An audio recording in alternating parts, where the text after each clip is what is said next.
Bismillahirrahmanirrahim. Elhamdülillah. Vessalatu vesselamu ala Rasulillah. Ve ba'd.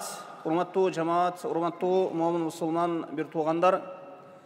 Allah Taala tutup жатқан розаңыздарды қабыл қылсын. Жана оқып жатқан таравих намаздарыңыздарды, жана башқа ибадаттарыңыздарды қабыл болған ибадаттардың қатарына қошқан болсын. Амин я раббал аламин. Қал Аллаху Таала. Allah Taala Үйіп Құранда мындай дейді: Estaizu billah. أحل لكم ليلة الصيام الرفث إلى نسائكم هن لباس لكم أنتم لباس لهن. Allah Taala мына ушул аятта мындай дейт: Бул аят өзү негизи нол тутуп жаткан орозобузга байланыштуу аят.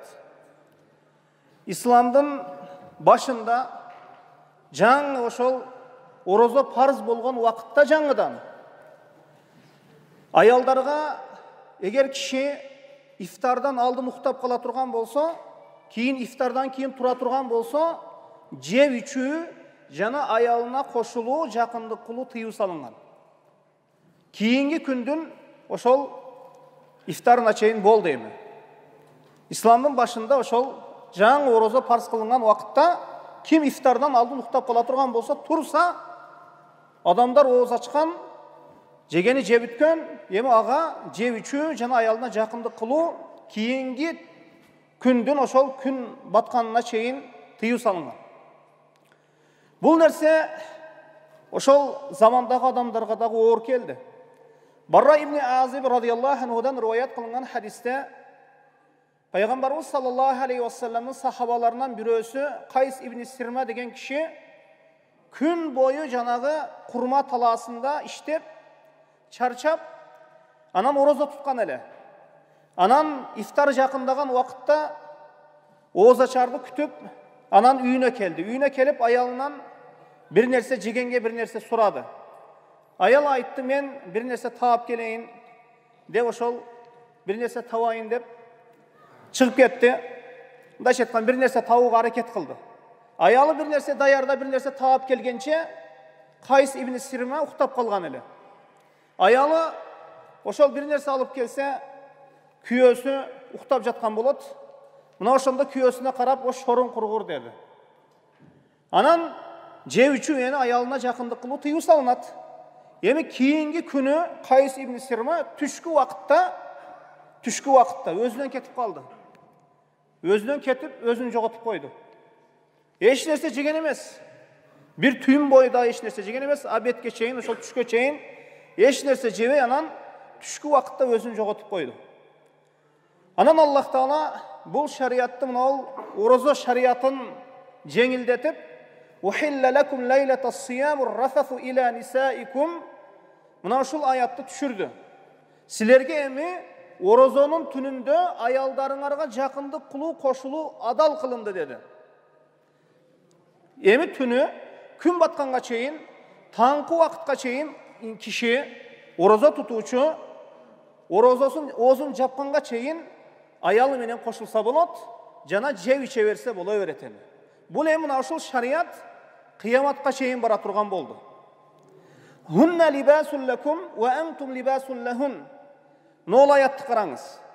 Силер аялдарыңар үчүн кийимсиңер, аялдарыңар силер үчүн кийим деп атат. Силер аялыңар үчүн кийим, аялыңар силер үчүн кийим сыяктуу дейт. Аллах Таала ери катынды өтө бири-бирине жакын экендигин бизге кабарлап жатат. Ери катын болгондон кийин үйдөгү иш, үйдөгү төшөк иши ошол эрдики болсун, аялдыкы болсун, көчөгө чыкпаш керек. Аялынын сырларын эркек киши көчөгө алып чыкпаш керек. Аялы күйөөсүнүн сырларын көчөгө алып чыгуусу тыюу салынат. Имам Куртуби рахимахулла мына ушул аяттын тафсирлеп айтат: кайсы бир эркек аялынын айып кемчилдиктерин же төшөк иштерин көчөгө айтып чыга турган болсо, ошол эркек көчөдө жылаңач жүргөн сыяктуу дейт. Кайсы бир аял күйөөсүнүн кемчилдиктерин, айып кемчилдиктерин же бир төшөк ишин көчөгө алып чыгып айта турган болсо, ошол аял көчөдө жылаңач жүргөн сыяктуу дейт. Анткени Аллах Таала ери катынды кийимге окшотту дейт. Kiyim degeni libas. Kiyim degeni. бұл тоса тұрған нәрсе, инсандың ауратын жауап тұра тұрған нәрсе, жана инсанды зинаттай тұрған нәрсе. Инсан, мысалы үшін инсан жылаңаш болып ола тұрған болса, барын көзіге не жаман көрінеді. Бұл киім дағы бір немат. Нол киім. Аллах Таала мына киімді дағы бір немат қатар берген екен, альхамдулилля. Инсан мына ушул киім кию менен өзі зинаттанып тұрады. Еме кейбір жерлерде мына ушундай жаман bir адат бар, шайтани bir адат бар. Ері қатын болып үйленгеннен кейін, той бүткеннен кейін, 2-3 күннен кейін достың балдары не? Ошол үйленген баланың достары анын үйіне келет. Үйіне келіп, не oldu, қандай болды, қандай түндер өтті, қандай іштер болды деп сұрап анан жана күйөө бала ошол досторына ошол жерден не іш болгонун төгүп берет. Бул акмакчылык, бул дайустук. Жана ошондой эле ошол күйөөнүн аялынын достору дагы тойдон кийин 2-3 күндөн кийин ошол досунан кабар алганы келет, анан күйөө менен эмне иш болгонун баарын досторунун алдына төгүп берет. Бул нерсе харам нерсе болуп эсептелинет. Бул нерсе, бул дайустук, дайус адам бейишке кирбейт. Мына ушул кээ бир жерлерде мына ушул бизде дагы мына ушул адаттар бар. Ошол көрүп келеличи бар, бир сурап келеличи деп. Же бир жерге барып кала турган болсо, же бир жерде аш, же чайханада отуруп кала турган болсо, кээ бир адамдар аялы менен не иш кылгандыгын, төшөктөн не иш кылгандыгын ошол жерде айтып берет. Бул арам нерсе. Бул Аллах Таала эркек аялды кийимге окшоттуу, ошол нерсе үйдөн чыкпаш керек. Ошол нерсе ошол eri катындын ортосундагы нерсе мамиле көчөгө чыкпаш керек.